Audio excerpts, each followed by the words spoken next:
back to CinemaCult. I'm Chris. I'm Matt. And I'm Honto. And this episode will conclude our, did we decide on combat month? It's just combat or whatever. How about why don't we just call it movie month? And it was the month we did some movies. Movies that had some fighting involved. Yeah, right. But this episode is Tony Scott's Top Gun from 1986. Is that correct? Yes. So I feel like this movie, this is probably one of our more, go ahead. I thought if you were asking if that movie was correct, not that the year was correct. Oh, okay. Like, we're covering Top Gun, correct? Yes. This is one of our more popular picks, I feel like. So I feel like the beginning will be kind of like shoots and arrows. Is that what they call it? I guess, yeah. Cut and dry. I think we're shooting blank. Shoots and ladders. They call it shoots and ladders. Yeah. This will be this beginning of the episode will be Candyland. So let's go ahead real quick and talk about how much this movie made domestically. Honto, we'll start off with you this time. Go. Do we not say budget?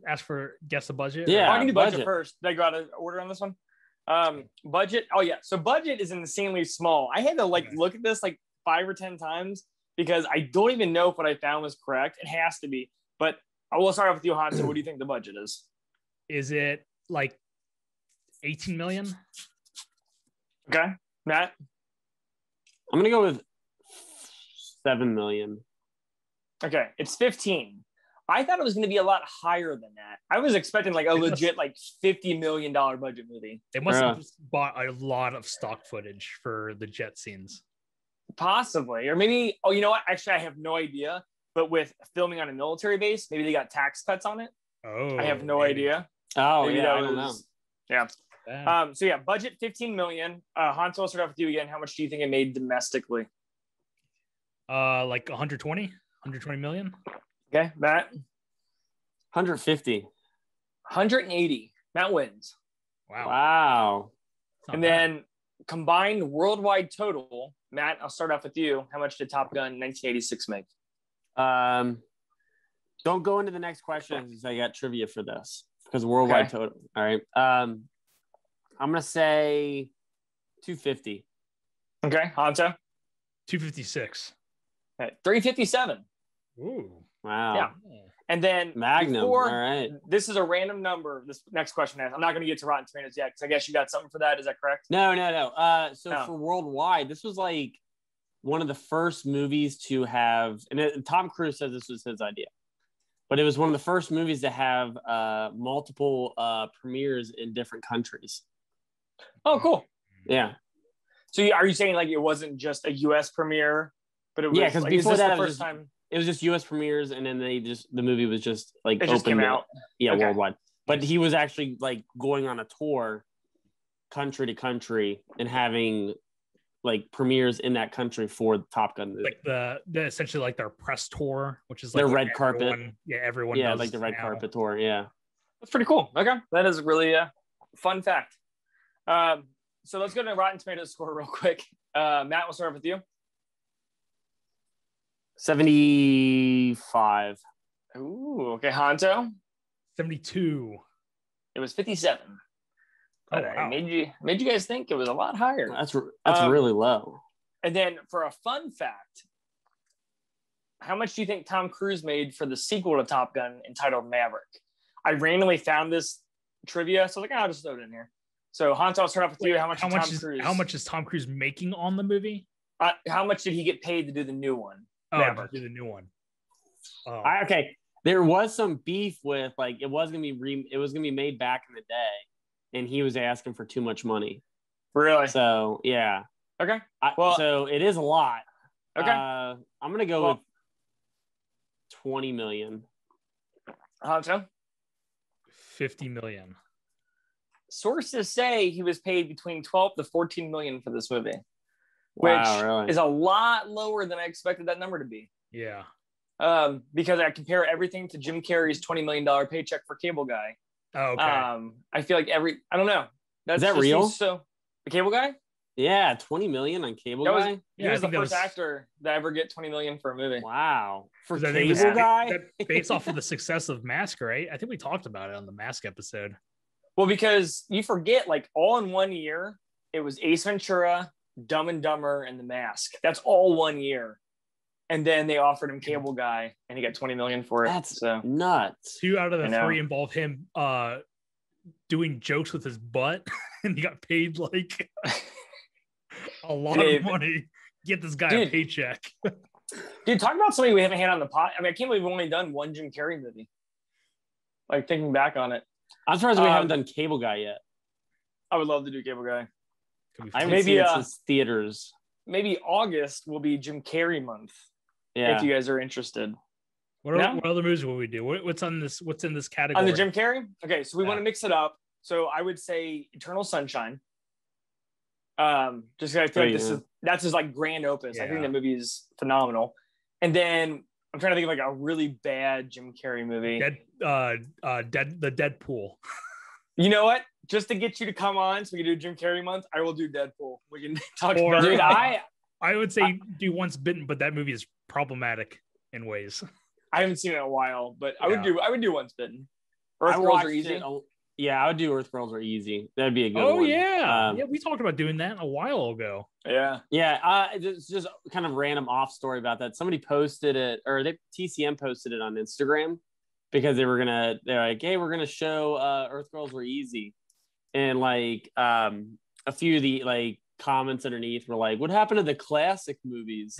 And somebody was like, they're like, unfortunately, these are people are like, unfortunately, these are the classic movies now. This movie's like awesome. Almost 40 years old. So because that movie's like what, probably like 86 or something. Yeah.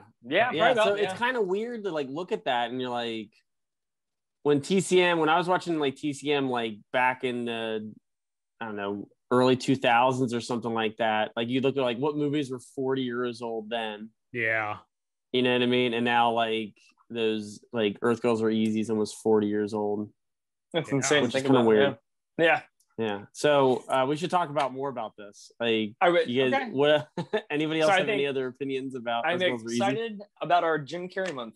All right, Hanso, go ahead and take us through the cast and crew of Top Gun 1986. Directed by our friend Tony Scott. First movie, The Hunger, Beverly Hills Cop 2, True Romance, which I think is like a favorite of ours. Yeah. Enemy of the State, which I just rewatched recently. Did it hold up? I think that movie is pretty awesome. Good. Pretty cool. And then Man on Fire is like, I'd say his like last best, I would say. Yeah. Okay. I don't not like Man on Fire, but I feel like you got like the Scarface syndrome for me, where it was built up so high. And I was like, oh man, this is going to blow me away. And I saw it and I was like, yeah, it's good. Yeah. Mm-hmm. Yeah, it's good. What about Revenge? You guys ever see Revenge? No. Is that an old Tony Scott. It's like Kevin Costner and is it Madeline Stowe? I don't think I've seen it, but I've heard of it. Is Madeline Stowe the girl in it? I don't know. Is James Woods in that? Revenge. No. Let's see. No. I always get Revenge mixed up with No Way Out. Anthony Quinn. Anthony Quinn. Okay. Yeah. Who's the girl in it? Madeline Stowe. That's what I thought. Okay. Yeah. Dude, awesome movie. Like, I've never seen it. I've heard it's good. I remember it got like I found out about because it got like a DVD re-release or something like that. It was like the Tony Scott cut or something.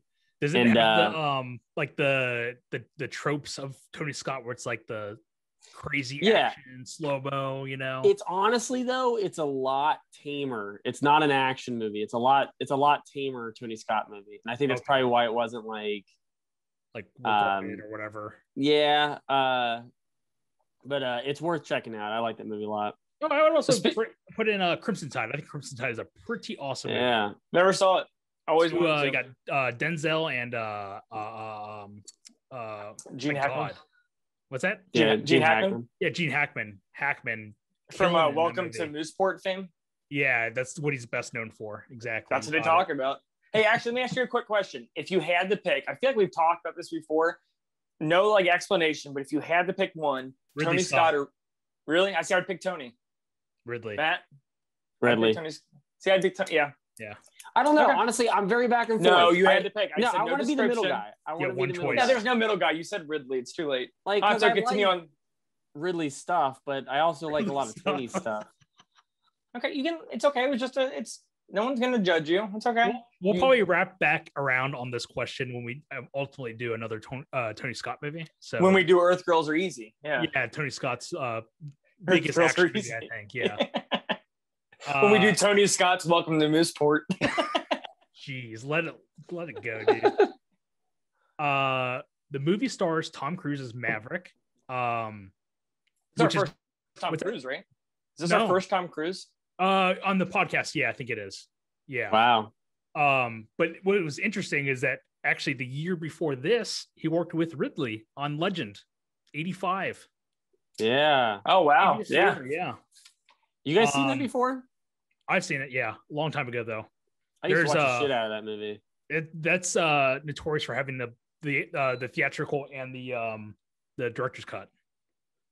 Okay. Yeah. It has a double cut, but that movie's pretty good.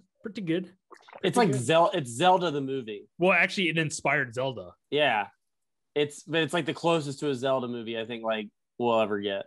Yeah, Zelda from Pet Sematary. Oh, the weird the sister. I don't know why that was the first thing that popped in my head. Keep going. Of course, Mission Impossible franchise, and he made a couple of those Jack Reacher movies. We got Kelly McGillis as Charlie.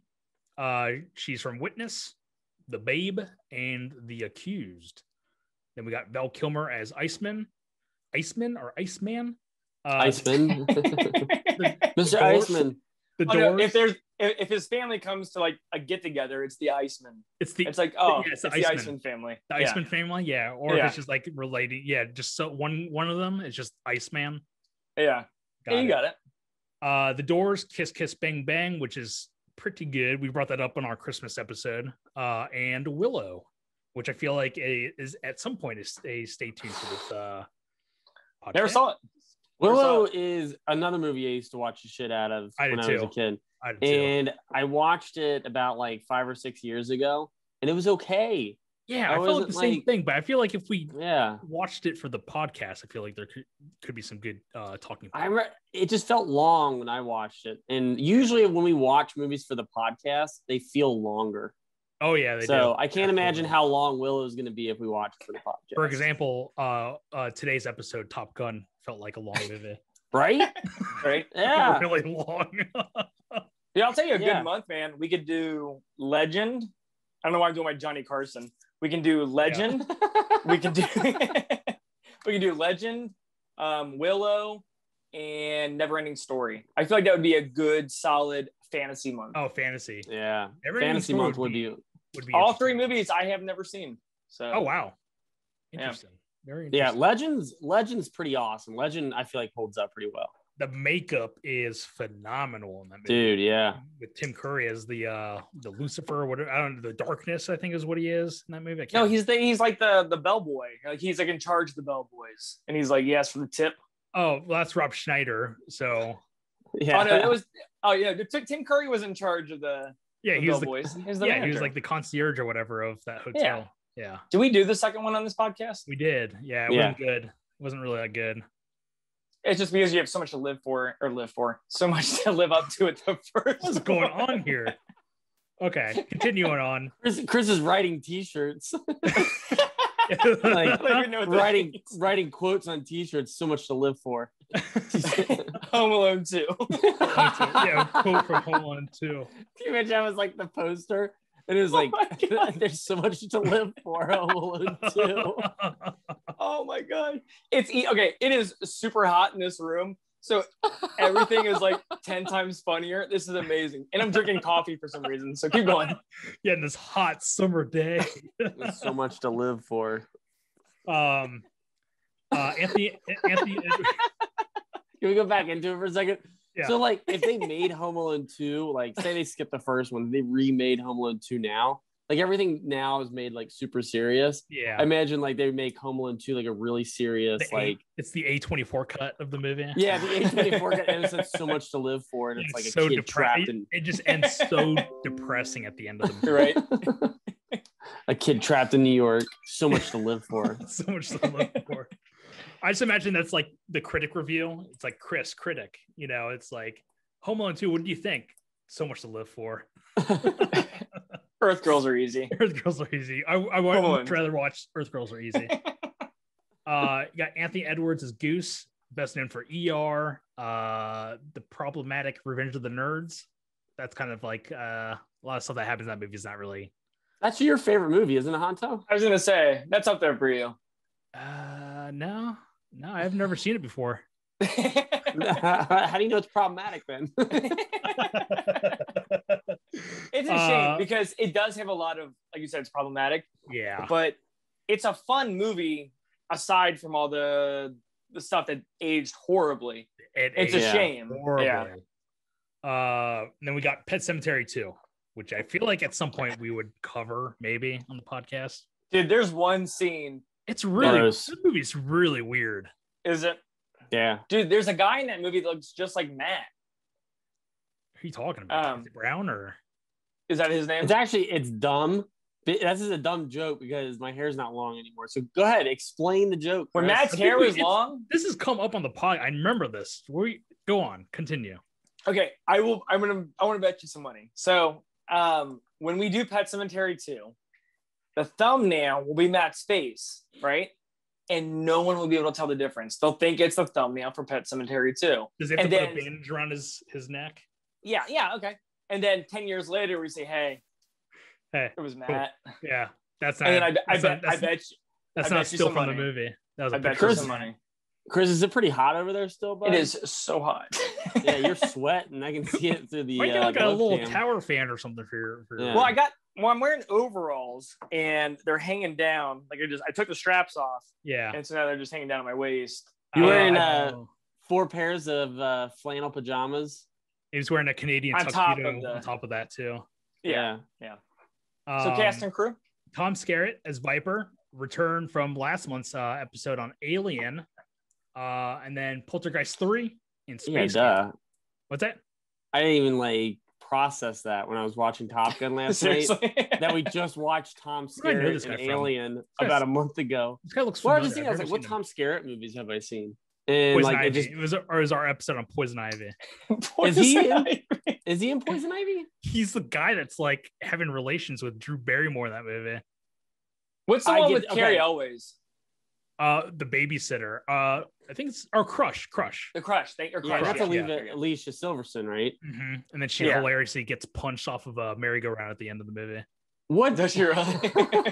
Which one is it with Alyssa Milano? Is that vampires?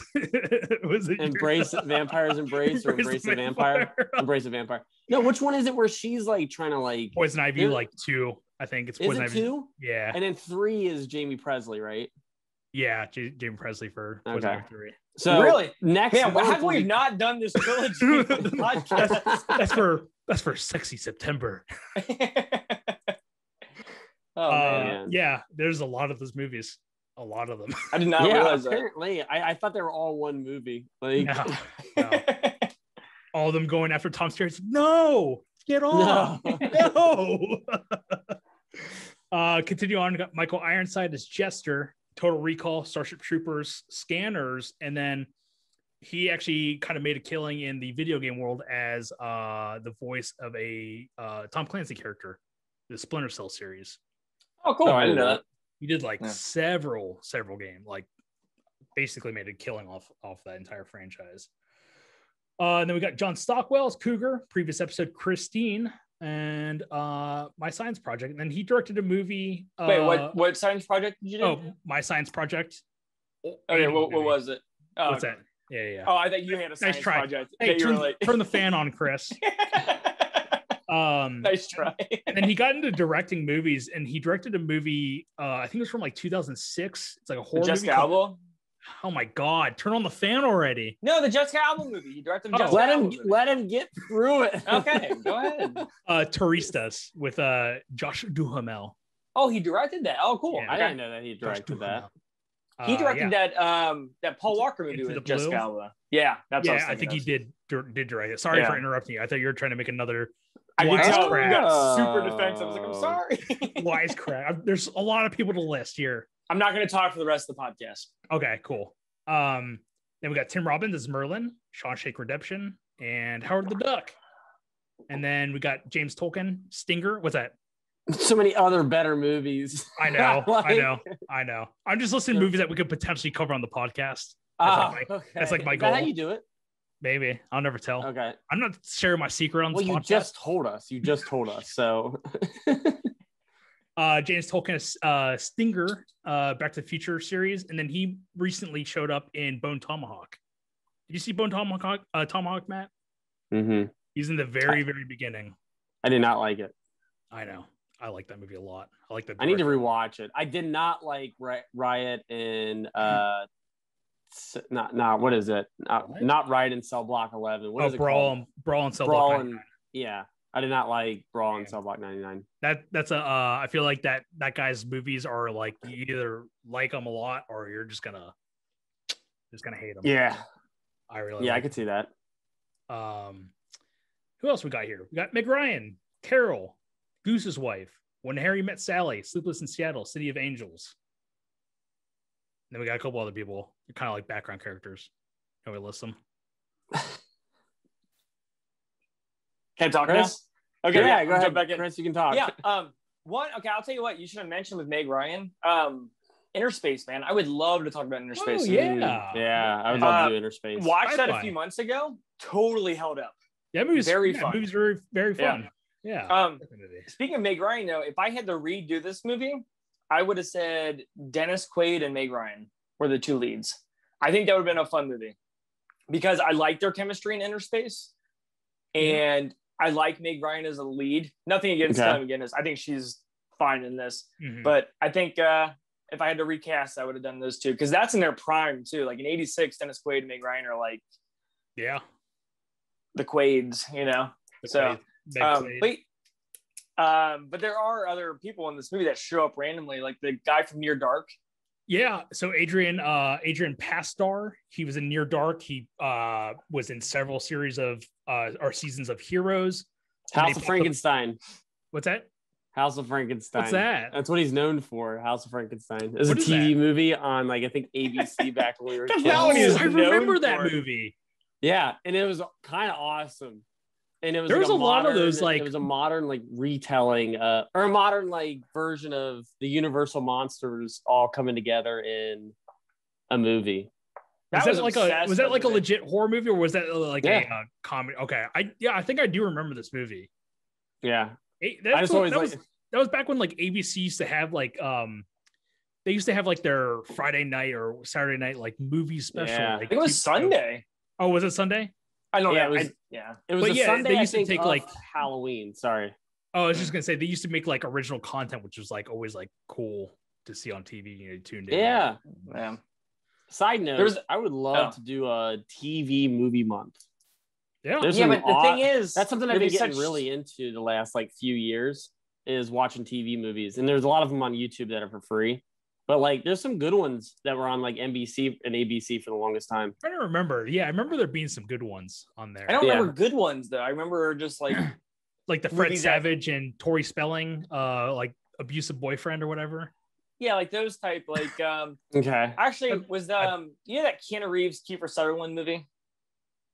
I can never remember what it's called. Anyway, I think that was a made-for-TV movie. Oh, River's Edge. Is that what it was called? That's Kiefer's not in that movie. Is Kiefer not in that? Brotherhood of Justice. Starring Keanu. There you go. Sutherland. Oh, it is those two. Okay. Yeah. I've never even heard of that movies, movie. I've seen it. It's fine. But that's the thing with TV movies. There's not a lot of this is a great TV movie. I would have to go through a list because I obviously can't think of anything on my head, but that could be an interesting month if we tackle that. Yeah. I'm going to say this, and I know it's going to get vetoed by you guys, but I would love if we did October this year, and it was nothing but TV horror movies. You really want to cover House of Frankenstein? Yeah, I know where you're going with this. No, we could do Night Stalker. We could do House of Frankenstein. No, Langoliers is awful. We could do sometimes. Langoliers is good. It just has bad graphics.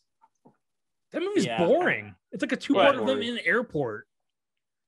It's okay. And then we could do The Shining or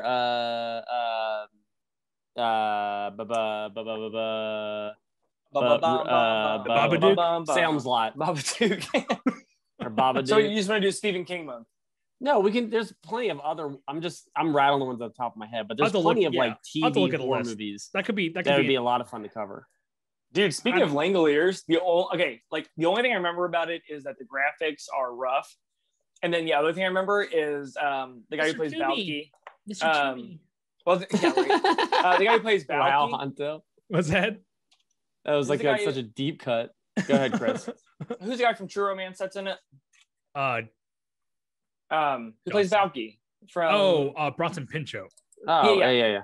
The only thing I remember is that he used to like sit there and I don't know if it was like at the end of the movie, but he would like tear papers to feel comfortable and he'd be like, and he would sit there. I remember like a Langolier.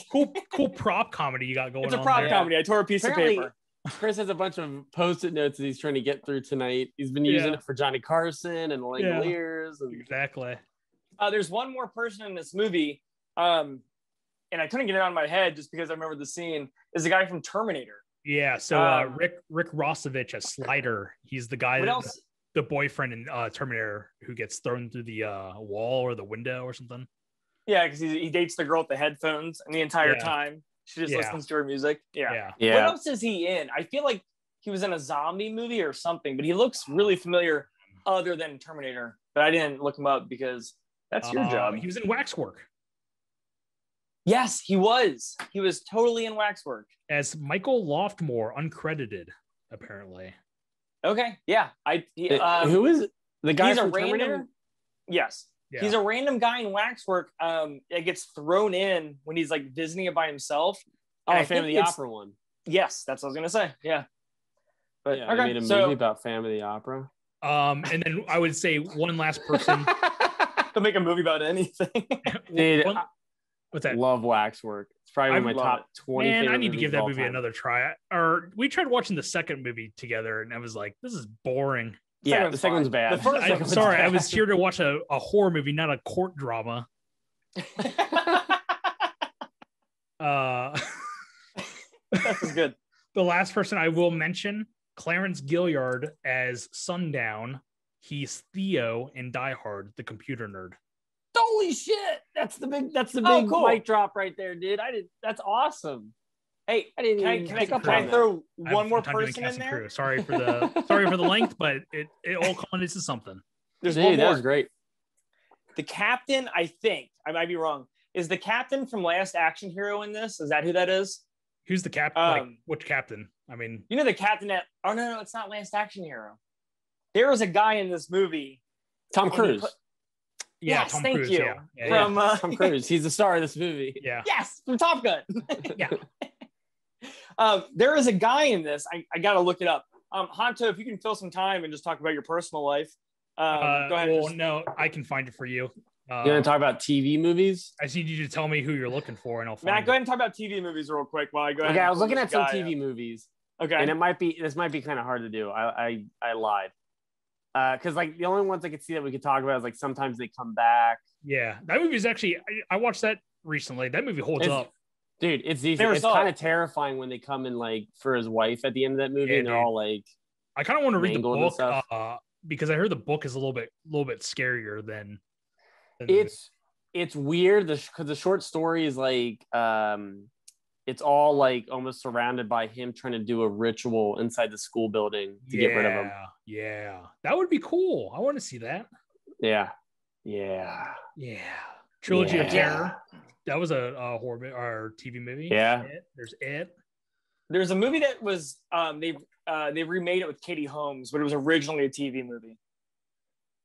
Like, was it Afraid of the Dark or something? Or yes, that was originally a TV movie. Is that who you're looking for? Is that what you're spending a lot of time doing right now? I don't know.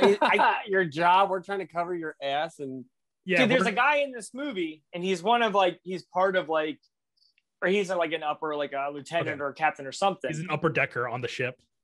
Cool. Thanks for your help. And yeah, he doesn't even have a picture on IMDb, but I know he's in something else. But I just made a MacGruber joke because Val Kilmer's in this movie. And I don't think you guys... Dude, I love MacGruber. I think MacGruber is amazing. So Top Gun, 1986. All right, let's do it. So let's talk about one. I'm going to say right off the bat, dude, Tom Cruise, not likable in this movie. Nope. And on top of that, Val Kilmer is not the bad guy in this movie. Oh, yeah. I always thought Val Kilmer was a bad dude in this movie. And he's like, dude, I agree with you. I totally agree. Yeah. Yeah. He's just the Top Gun. That's it. Yeah. You know what I mean? Like, he just plays by the rules. This movie's kind of about him, you know, because the movie's called Top Gun, and it's like he is eventually the Top Gun. Mm-hmm. So mind blown. That's pretty good. Yeah. Okay. A movie told to the villain's eyes. Tom Cruise. Yeah. All right. So the movie starts off. The visuals are awesome. The first like 5 or 6 minutes.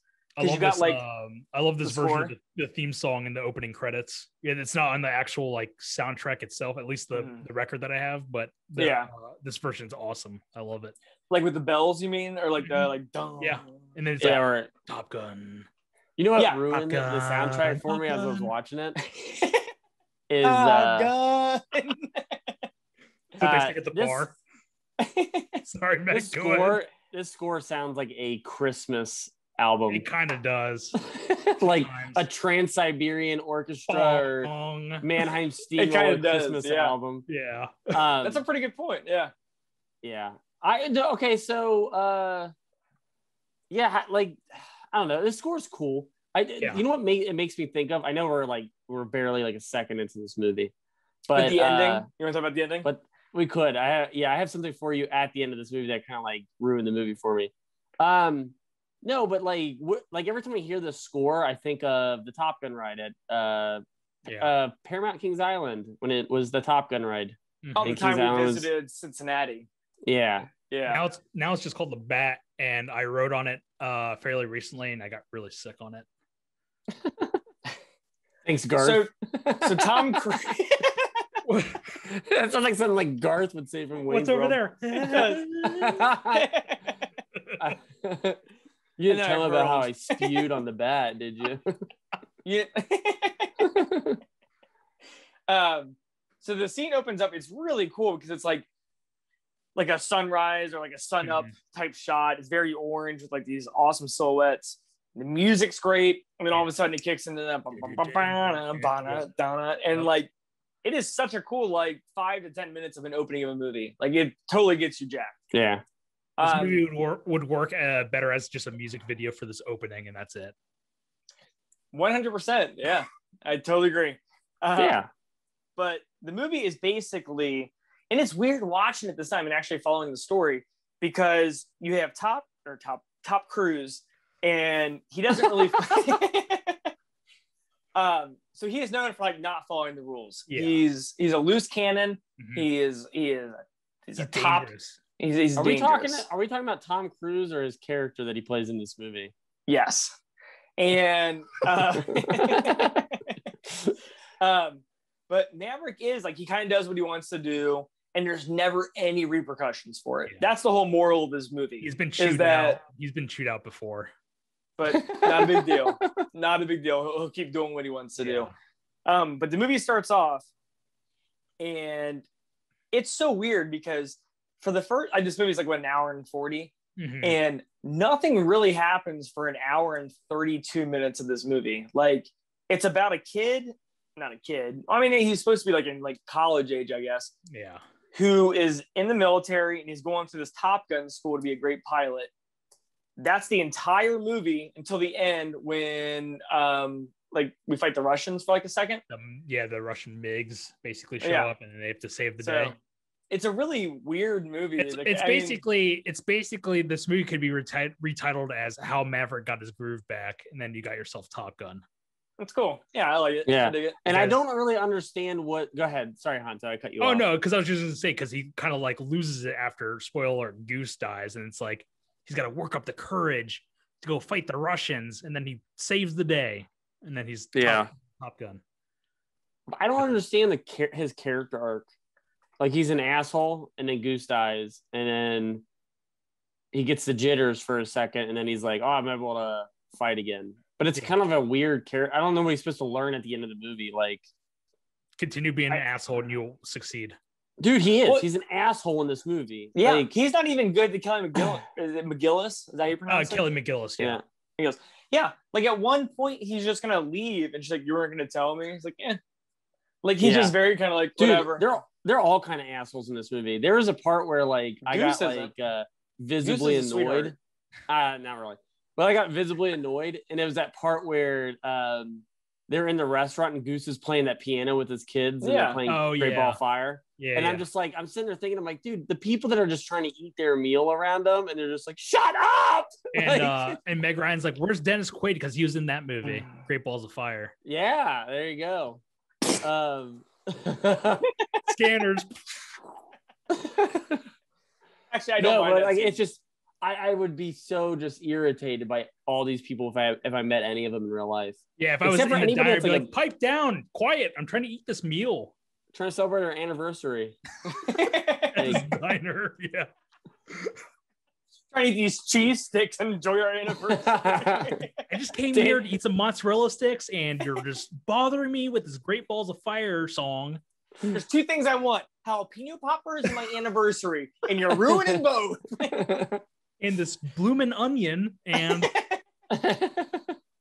so the movie. Okay, so it's weird too because the movie is basically Tom Cruise isn't the Top Gun. We've already established that. Val Kilmer is. No.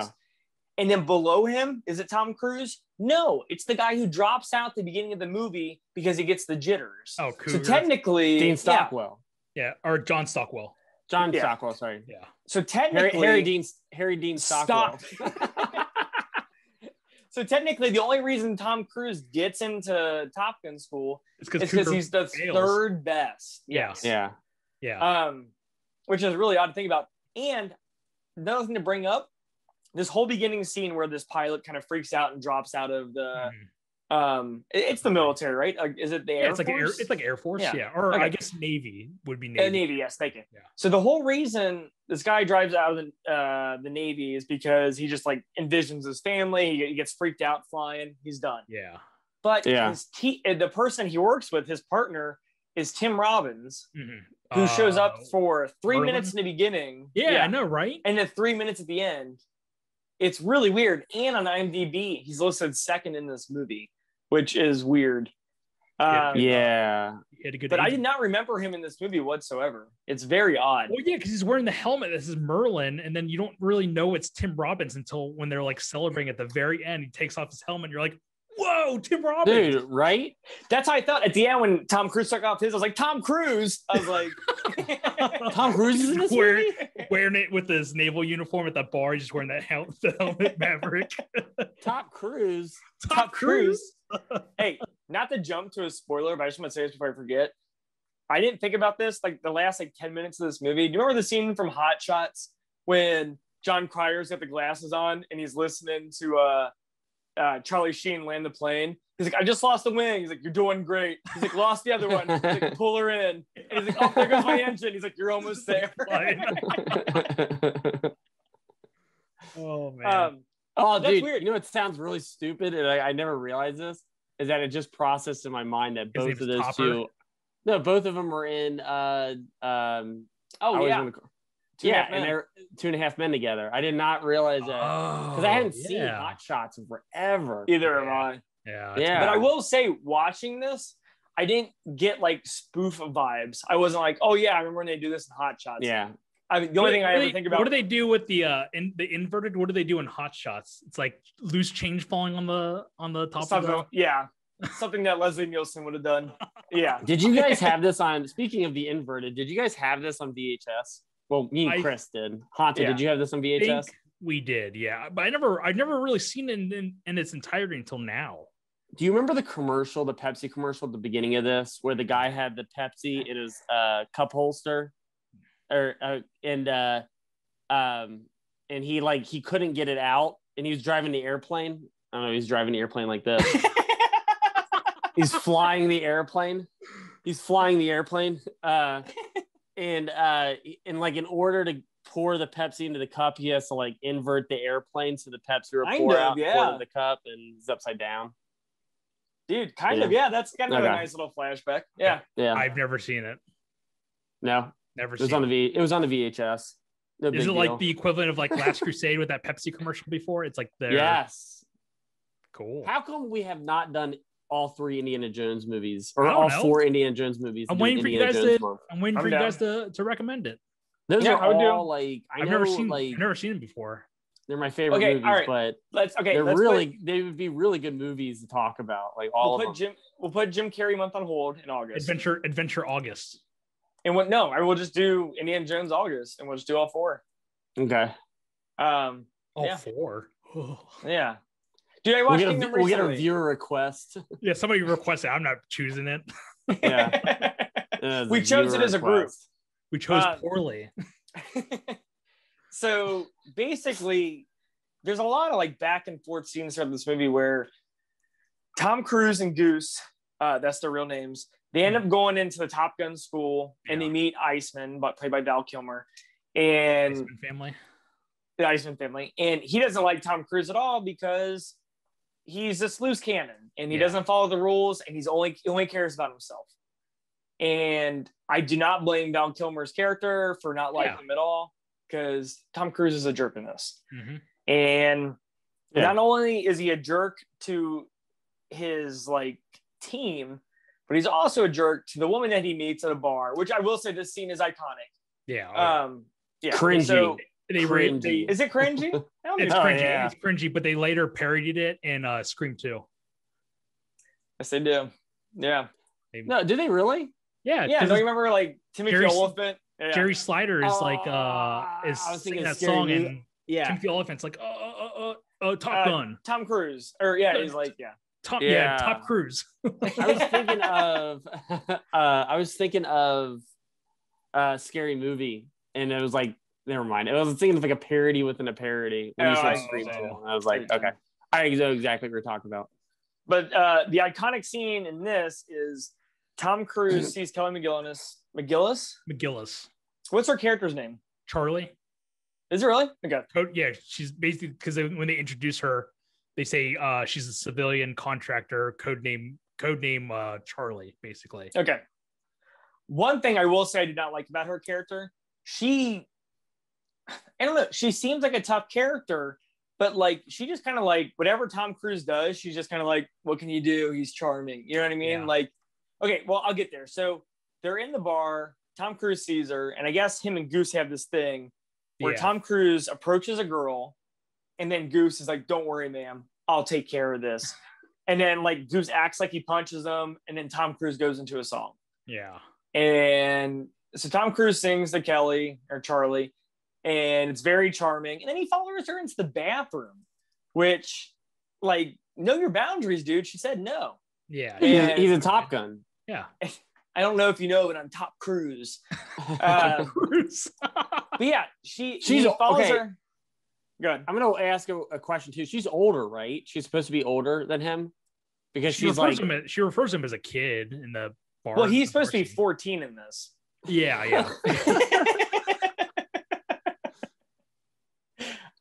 You didn't see the training wheels on his motorcycle? On his airplane, the training wheels on his airplane. No, because like she's supposed to be older. She was older. She works for the Pentagon, so I'm assuming that like she's got like a master's degree and like all these physicist. She's got all these like years of experience, and Tom Cruise is just a college kid, like what we were like originally stated. Yeah. Like I would assume she was like 28 to his like 22 or whatever, you know, kind of that area. You said 2 questions. What was the second one? I had 1 question. That was it. Oh, okay. Oh, you'll have another one later. I probably will. You'll see. Yeah. So he approaches her. She's kind of like intrigued, but she doesn't pursue it. The next day we find out that she's the teacher of like the aerodynamics kind of how these things work. Yeah, she's basically like an instructor, and I think she's like I think she's teaching them like the maneuvers at the MiGs. Like she studies like the maneuverability of the jets to teach it to like the fighter pilots, basically. Okay. Mm-hmm. And she's teaching this crew of like maybe 20 people, and Tom Cruise is like a complete jerk to her, and he's cocky, and there's like no repercussion for it. Yeah. She just kind of like plays along with it. And I don't like that, because she comes off as a strong character, but then she doesn't like follow through with it. Yeah. You know what I mean? I don't like that. Like at one point in this movie, she almost wrecks her car and dies just to be like, I love you. Like she runs across like basically through not oncoming, like the cross traffic, almost eats it, and then she's, like basically arguing with him. But I think she's so impressed with his like inverted maneuver because she keeps bringing it up throughout. Yeah, she's just like madly in love because it's. And he's like that's classified. Dude, that's it. Yeah, whatever. So get your aviator sunglasses. So he's like,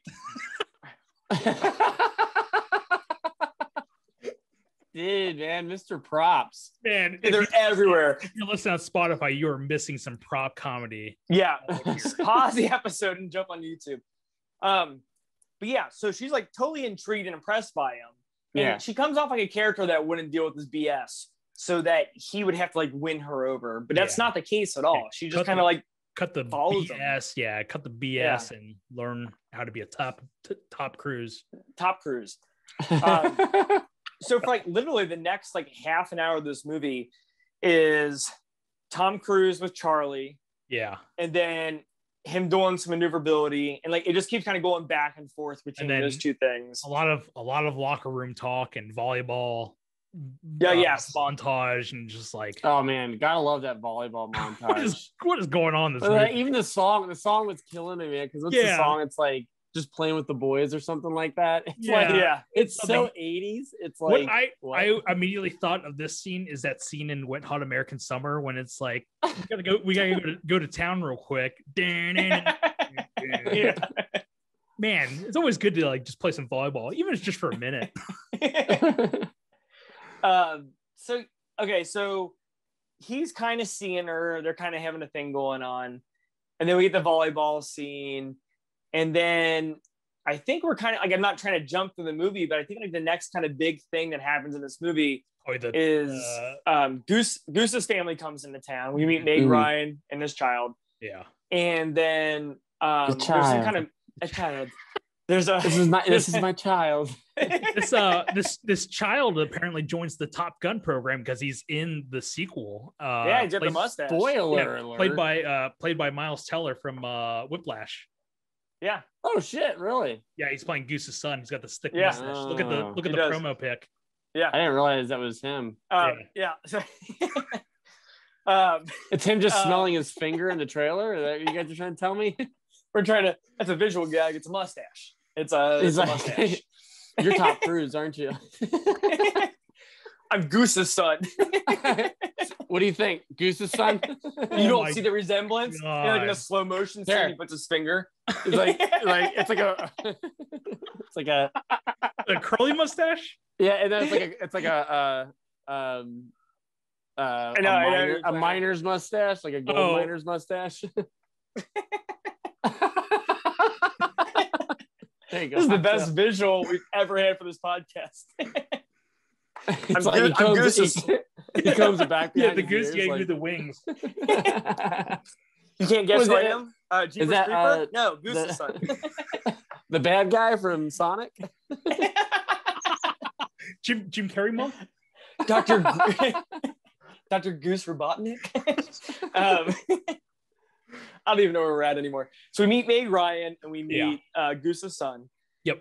And shortly after this, we've established they all have like a really tight relationship. Goose and his family and Tom Cruise.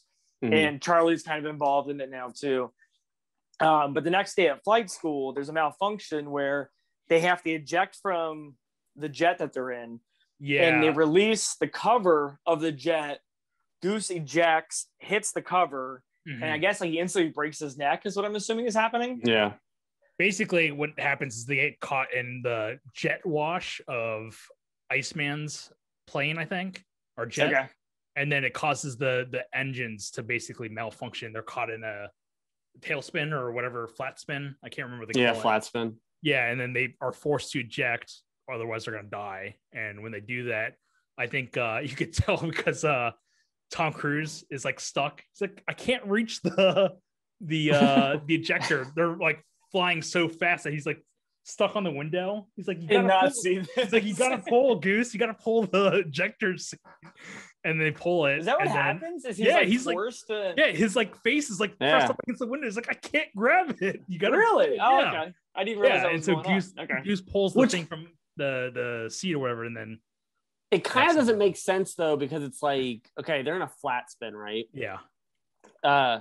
If they were in a flat spin falling and he ejected the we'll call it the window, and the window shot up, it would immediately shoot up and move to like the left or the right since they're spinning. It wouldn't shoot straight up and then he would shoot right into it. That's not how that would. I totally agree with you. Yeah, like it wouldn't be like both of them shooting at the same time, because that would be a faulty mechanism. Well, I mean, like on the jet. Like shoots up. And like with the wind and like the inertia or whatever, it would have been gone. Yeah, the wind. So by the time Goose ejected, it would have been like, it wouldn't have hovered. So basically, it would have been like this. So say this is the bottom of the plane, right? And it's spinning, and this is the window. If it's spinning, it would have shot off and then gone that way, not straight up and then followed them. And then I totally to the point where I learned a lot just now on Matt's physics corner. Did you? So Goose ends up passing, and it's a really big deal to the movie. Tom Cruise is like totally upset about it, and he will be throughout the movie for the rest of the movie. But I don't know if I skipped this part. I think I did. But yeah, there's a scene where, and I think it was before like we meet Goose's family and everything, is when Charlie calls out Tom Cruise in class. Yeah. And Tom Cruise is like baby boy, and he runs out of the classroom and he won't listen to her. And she's like, I'm trying to talk to you. And he's like revving his motorcycle. He's like, what? He's got that Pee Wee Herman ear. He's like, I can't hear you. And Tom Cruise takes off on his motorcycle. She speeds through traffic. Yeah. And then when she catches up with them, she's like, you didn't let me finish. The reason I called you out is because I love you so much. I didn't want anybody to know. And I'm like, oh my God. And then she was like, I love you, man. Yeah, I think it was like fives. And I think it was like also that she was impressed with the maneuver that he did or something. And like, even though she called him out or whatever, it's like, wow, you followed me 30 minutes away from this naval base just to tell me that. Cool. Yeah. I kind of hate how they make it like they make her chase him. It just adds to his arrogantness. Like it does. And my unlikableness for him. Yeah. But it's weird because I don't like Tom Cruise's character, but since it's Tom Cruise, you kind of like him. If this would have been like a nobody actor, like this movie would have been a bomb, because you want to watch some arrogant jerk in this movie. But since it's Tom Cruise, he's got that arrogance with the charisma. So you kind of like him, but you don't. Yeah. They tried that. It was it ended up being Iron Eagle, that action movie. Eagle? You ever heard of Iron Eagle? It was like the other jet movie that came out around this time. But basically, just like a nobody character, and I think Louis Gossett Jr. Yeah, Louis Gossett Jr. Yeah, he's like the he's like the Viper in that movie, basically the Tom Skerritt in that movie. Okay. But so after they chase each other, they've established like they're in love, and I will say this: their love scene looks awesome because it's like their silhouettes with like a blue backdrop, and it looks really cool. I really like the way this looks. So I was watching this with do you have something to say about this? Well, I was gonna say, if you take out this love scene, would you say that you saw any connection between the two of them?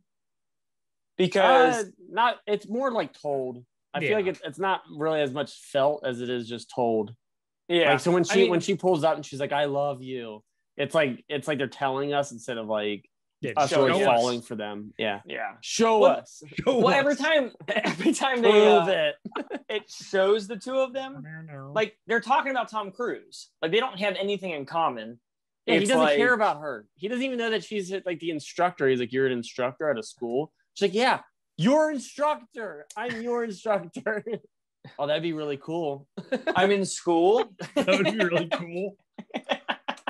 School's out, sweetheart. You're like, what are you talking about?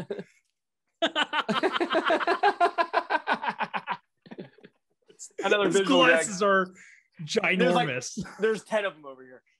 They get bigger and bigger. I feel like every time. Like, by the end of it, like what? It's like the magic shop in Pee-wee's Big Adventure. So you had a question about the sex scene, Matt? Yeah, tell us more about it. No, I got trivia for it. Okay. I guess like test audiences thought that the characters weren't in love and that the love story was pretty absent from this movie, so they went back and refilmed some things film new things to add to the movie to increase their like love interest storyline. And one of them was the elevator scene where he shows up in the elevator and he's like, his hair's wet, he's in a towel, and she's got a baseball cap on and her hair's like in a bun. Yeah. So this was shot after the movie was over, and her hair is visibly darker. That's why she's wearing a hat, because she dyed it for a role. And his hair is visibly longer because he was growing it out for color and money. Last Samurai. Yeah. For Mission Impossible, the mountain for Magnolia 10 years later. He's running out for what? Oh, the pool movie. And then the love scene was also added later on too. So wow, they added both those scenes. Yeah, so that that's probably why it was shot in like silhouette, so you couldn't tell hair color and what they look like, and hair color and hair size, and that worked out for them. Yeah. What? So no, I mean, it worked out because now it's such a good scene. A throwaway comment, like no, it wasn't. It worked out for them. Well, that worked out for them. It worked out for them. Somebody won the lottery. It worked out for them because they had to shoot with the blue silhouette thing, so it looks really good. Yeah, so it worked out for them. Good save. Anyway, from the beginning. So we lose Goose. We lose Goose. Goose is loose. It is probably like the most feelings you'll have in this movie is when Goose passes. Yeah. Because it is a heart-wrenching, because you do like his character. Goose is Goose. Even Iceman comes up to him later on, comes up to Tom Cruise, and he says sorry about Goose. Everybody loved him, and I could see that. Goose seems like a very likable character that everybody would like. And Tom Cruise is like absolutely distraught about this. He wants to quit Top Gun flight school, retire, take it easy. But then it gets weird because like he goes and talks to Tom Skerritt, who's like the head of Top Gun or like the flight school. He talks about his dad here. Yeah, and he brings up his father, and then he's like, "Hey, just be at graduation tomorrow." And we're like, "Okay, I thought he already quit." But then Tom Skerritt's like, "Yeah, just come to class tomorrow, get some points, and then we'll see you at graduation." It's weird. I don't fully understand how finish your credit hours. And dude, I did not understand this dialogue scene. I was watching with my wife, and I was like confused, and I was like, because like he says something, he's like, come to graduation and just get some more points. And the guy, and Tom Cruise looks at me, he's like, "So you're telling me I should quit?" And I was like, "What?" and it was just a weird, like, I didn't understand, like, I don't know, I felt stupid watching it, and I was like, hold on, what advice is Tom Skerritt going to give to him? Like, the only thing I took from him is that his dad was a good pilot as well, but Maverick is better, so finish the program and became a top Cruise. Yeah, that's it. I don't know. I totally agree. This feels like a scene that was added. Yeah, he's like, you can make up your points during community service. Oh, that's what he tells him. Yeah, is that what it is? Yeah, he says he can make up his points during community service. I'm making it up. I was like, wow, I don't remember. That's why he's working in an old folks home right before graduation. He's trying to get those extra Top Gun points. Oh, I see. Okay. Yeah. So anyway, Tom Cruise shows up to graduation. And it's so odd because I think Tom Skerritt planned this. I'm sorry? I think Tom Skerritt planned this. It's weird because like we have a crisis. We can only send 3 people. Like Iceman's got like cake in his mouth, and then they're like, "You need to report to duty." And he's like, "All right, let's go." Like, it's very odd. It's like, it's no different than like if you were at like graduation from college and then you were like on stage, you're like, "Wait, we have this job. You start right now." And you're like, "Got it." Yeah. And like, I don't know, it just feels odd. Yeah. But this cuts like our last like 10 or 15 minutes of the movie, which this part feels added to the movie. Like, this feels like something they're like, how do we end this? Because there's literally no conflict until it's in the conflict's in the beginning, and then there's conflict at the end, and that's about it. Yeah, and they've got to kind of write it off too. By the end of the movie, they're like, "Hey, like, you're on the front of every paper in America," and like, and he's like, "But the Russians are denying it ever happened, so no war's not happening." You know what I mean? Yeah, it's been called off because of newspapers, because of Tom Cruise. It's weird that they're even like fighting. Like I don't. Okay, once again, I don't understand what's going on in this situation. I think it's literally just it's. You look so intense the way you said that. Because he literally says he's like, we have a situation over the Indian Ocean, and he's like, we're gonna have to handle it. And he's like, all right. And I'm like, what's going on? Are they're fighting each other in the sky? Like, why? I think what happened is that there's a ship that is stuck in enemy waters or enemy territory, and the MiGs are like ordered to attack because they're crossing over. Now, what's a MiG? It's just a rush. It's like the jet. I don't know what the acronym what ship? is. What? Wait, you saying there's an airplane? One of their not airplanes. One of their wait, jets? There's an airplane in this? It's a boat. A boat that's in enemy waters, basically, and then they have to go. Where'd you get this from? The Wikipedia. What director's cut did you watch? Wikipedia page I'm looking at right now. Is that what it says? They have to deal with a crisis situation, providing air support for the rescue of a stricken ship that has drifted into hostile waters. Top Gun, we need them. Send them out. Okay, gotcha. Is the ship? And I just want to answer with an. I want you to answer this with an answer. So, is the ship that is like in trouble? Is that the one that the principal from Back to the Future is on? Oh, I didn't take that as the thing. Is that what happened? Is he in that? That's why I'm asking. That's why I'm confused. Is he in it? Are there? There's two ships. Remember at the end he's got like the cigar and he's like giving Maverick the orders. You don't remember that? I do, but I thought they were like off in their own area. Like... Oh, I don't know, man. Okay, so that's what makes it so confusing. That's why I'm confused. I didn't even know there was a ship. There was another ship. I thought there was just the one that they're on. Hey, I just read the facts from Wikipedia. I don't. That's all he's asked. Who was on the other ship? Oh, you're thinking. Oh, the other one was it was Cuba Gooding Jr. and Horatio Sands. They were on the other ship. They were on that boat trip. Yeah. You're getting Boat Trip and Top Gun mixed up. Yeah, you always do this. It happens Stupid, all the time. simple mistake. Yeah. Simple mistake. Yes, I do not understand this ending as well.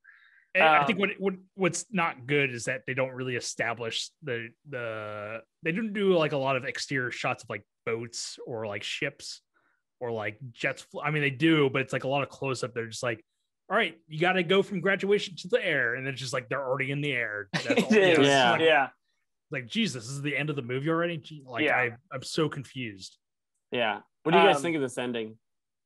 Well, Tom Cruise saves the day.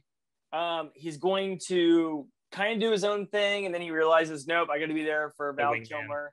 I got to be part of the team. He helps Val Kilmer. They land. Him and Val Kilmer have this moment where they're like, hey, I'll be your wingman. You can be my wingman. Yeah. I'll get the glasses later.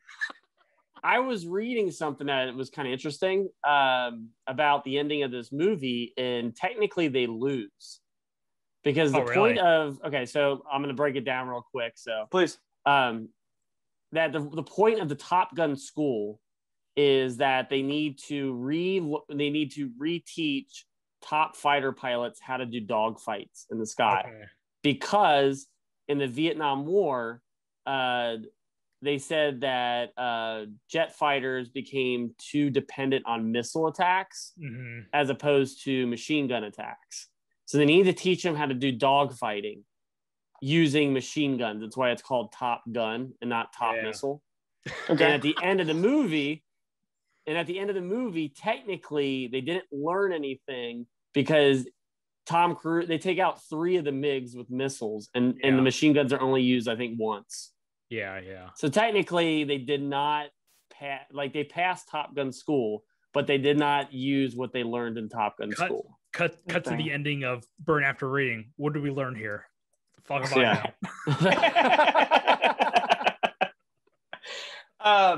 they're all celebrating at the end for being like, basically like, you guys really didn't use any of the information you learned. Yeah, Iceman does. Isn't Iceman the one who uses his gun? He uses the machine gun? Yeah, but Tom Cruise shows up and shoots, I think, 3 of them, right, with missiles? Yeah. Yeah, it's 3. And then I think the last 2, because there's 6 of them total, I think the last 2, like, basically retreat.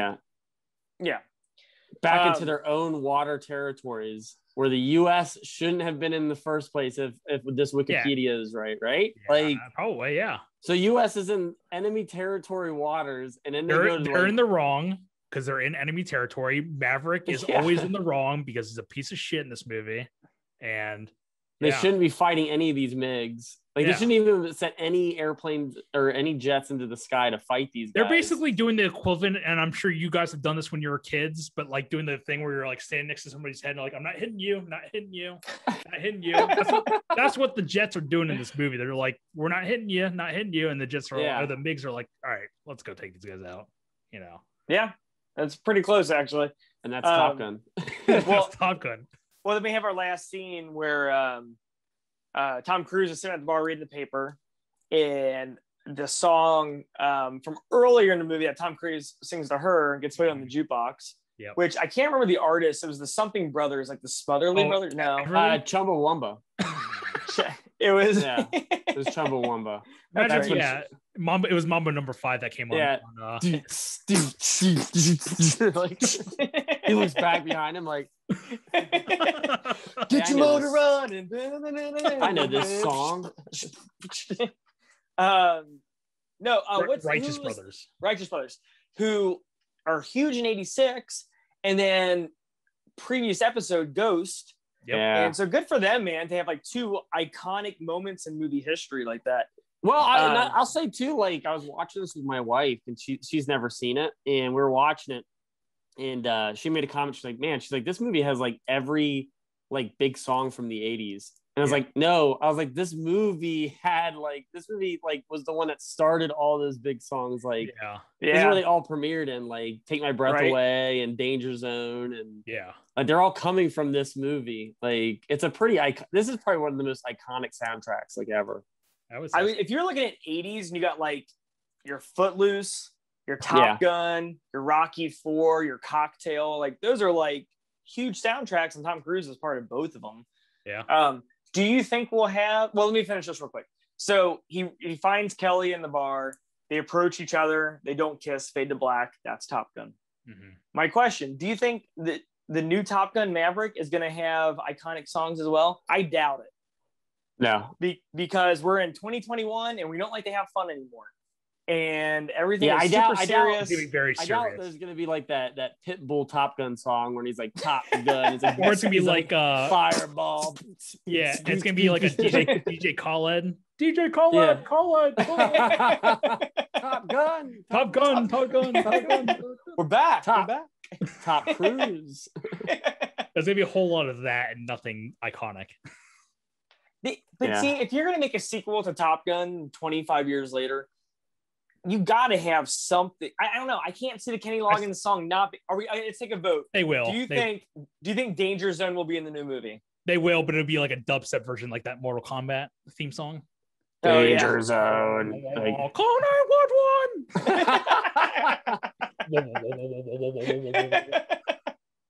All right, so that is Top Gun 1986. Yeah, I'm agreeing with you. I don't think the soundtrack's gonna have it. Like, it might have a cool like score, but I don't think it's gonna have any like iconic songs. You got to play Danger Zone. I'm gonna vote that Danger Zone somehow will be in this movie. If it's like Maverick's like cell phone and it's like he's like hello. It's like the 8-bit like Nokia version of that song. Yeah.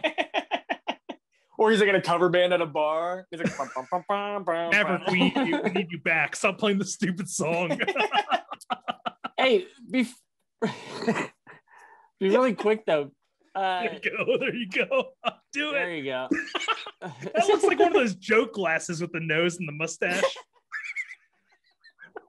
No, but I think it'll be in there somehow. But what do you think of that?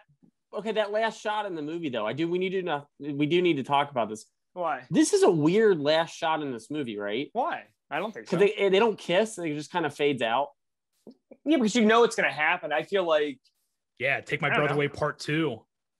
Yeah, I don't think you know what's going to happen. I think you know they're going to kiss. It's kind of obvious. I don't know.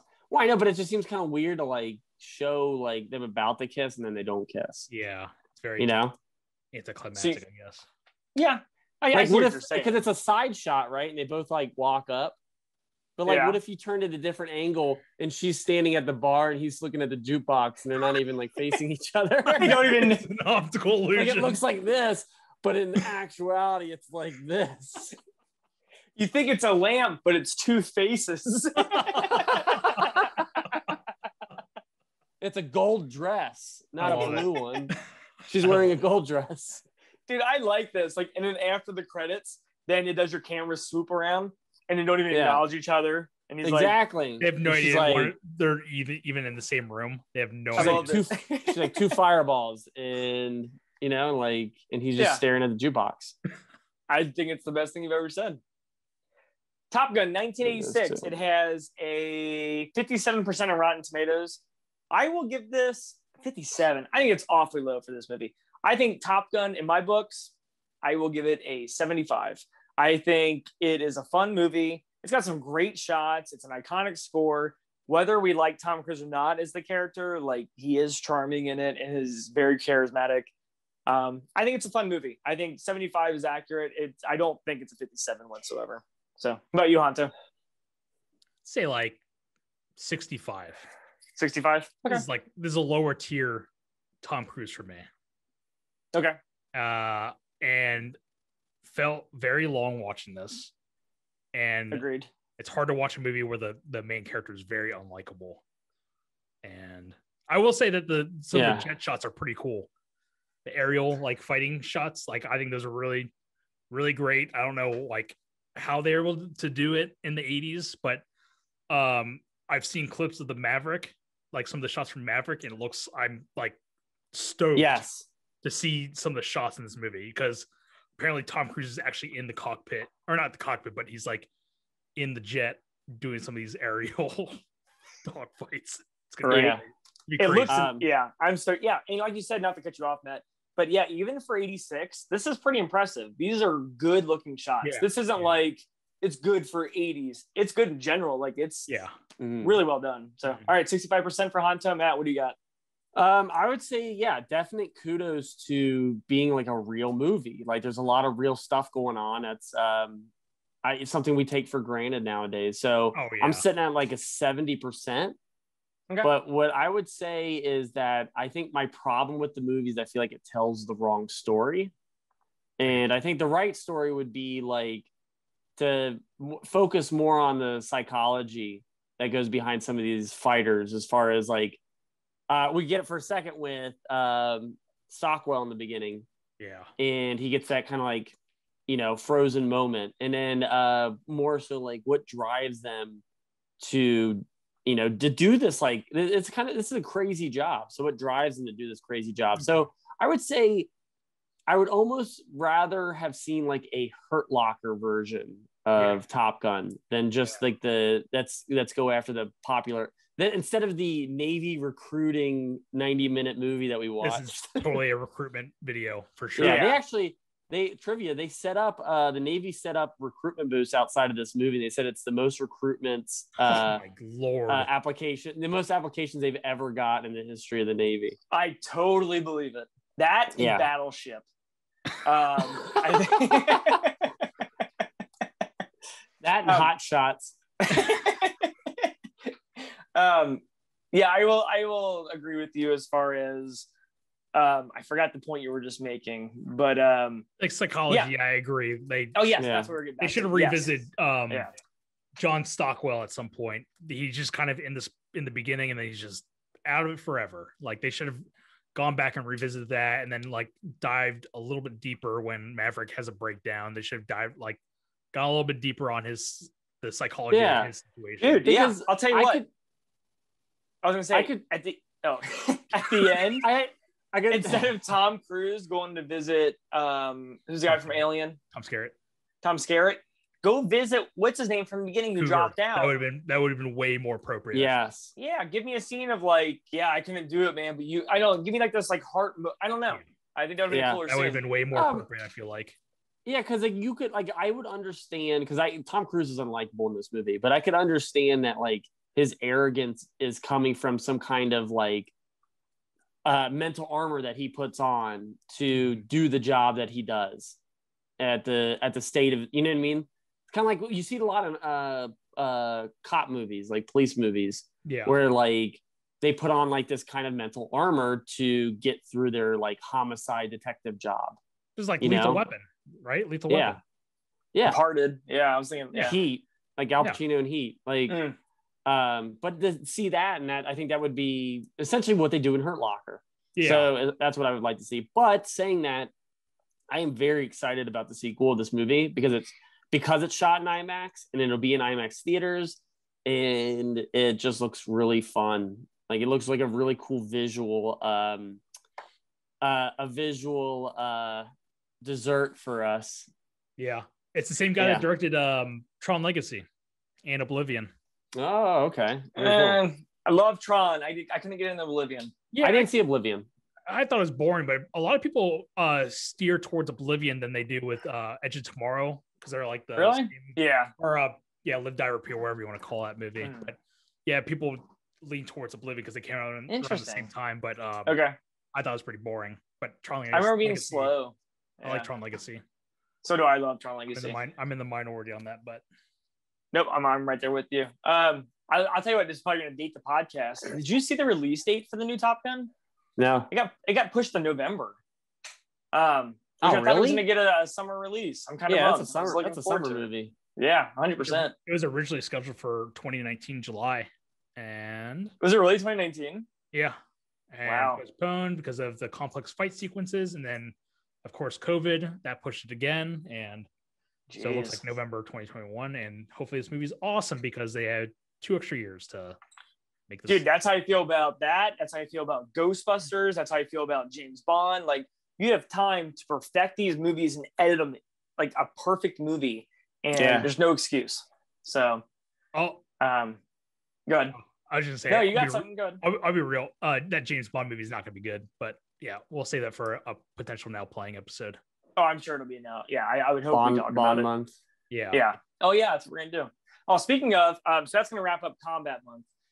June is going to be Summer Month, and I don't want to announce all the movies, so I'll just announce the first movie. We'll just go with Sandlot as our first movie of June. Is that okay with everybody? Yeah. Okay.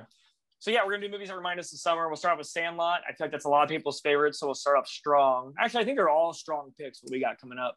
There's summer. You know what we should call it? We should call it Summer Vacation Month, like, because you're all like, well, I know it's hard. School's out for summer. There's one of them on here that doesn't work. Yes, there's only one of them on here that doesn't work, and it's so hard because it's like summer movies. It's like it's got to be summer movies, not summer blockbuster movies. So. Movies that make us think of summer. Yeah. Or just movies about summer.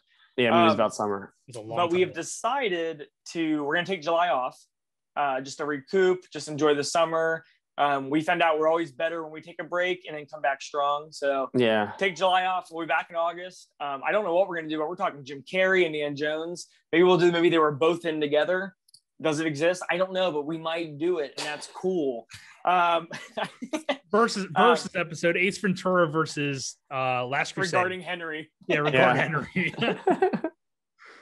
But no, thank you so much for listening. We had this was a fun episode. I'm sorry for the visual gags. If you're listening, jump over to YouTube where you can see the funnies with our mustaches and glasses. Like and subscribe because you're missing out some visual gags. Yes, you are. If you have any requests for any further months, we don't have anything announced yet. But if you have any ideas for any topics or just movies in general, you can hit us up on Facebook or you can email us at CinemaCultPodcast@gmail.com. And I hope everybody's being safe out there. Thank you so much for listening. I'm Chris. I'm Matt. I'm Honto. And we'll see you next time.